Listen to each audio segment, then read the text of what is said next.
12 13 paper படிப்பார் ஒரு நாளைக்கு கருணாநிதி தெரியுமா?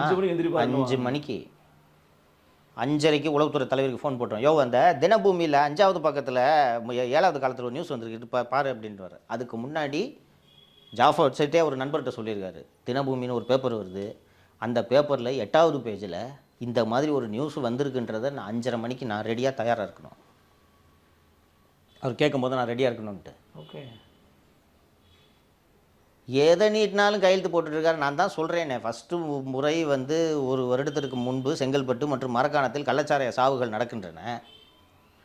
அந்த கள்ளச்சாராய சாவுகள் நடப்பதற்கு காரணம் காவல்துறையின் மெத்தனம் என்று எல்லா ஊடகங்களும் செய்தி வெளியிட்டன. அதற்கு பிறகு கள்ளக்குறிச்சியில் ஒருவர் கள்ளச்சாராயம் குடித்து விட்டு சாகிறார். அந்த கள்ளச்சாராயம் குடிச்சிட்டு சாவுறதை அந்த மாவட்ட கலெக்டர் பக்கத்தில் இருக்கிற எம்எல்ஏ, அந்த தொகுதி எம்எல்ஏவை பக்கத்தில் வச்சுக்கிட்டு இது கள்ளச்சாராய சாவு அல்ல என்று சொல்கிறார். அந்த சாவுக்கு இளவூட்டுக்கு வந்தவங்க அதே கள்ளச்சாராயத்தை குடிச்சிட்டு 60 பேர் சாவுறான், 66 பேர் சாவுறான். இதை இவர் பார்த்துருந்தா சம்மந்தப்பட்ட அதிகாரி மேல் நடவடிக்கை எடுத்திருக்கணுமா இல்லையா? டெஃபினட்டாக எடுத்துருக்கணும்.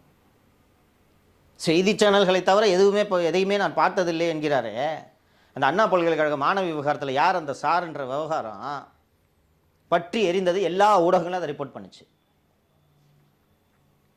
குறைந்தபட்சம் அந்த செய்தியை பார்த்திருந்தால் எவன்டா எஃப்ஐஆர் லீக் பண்ணதுன்ற கோபம் சிஎம்க்கு வந்திருக்கணுமா இல்லையா? சொல்லுங்கள்.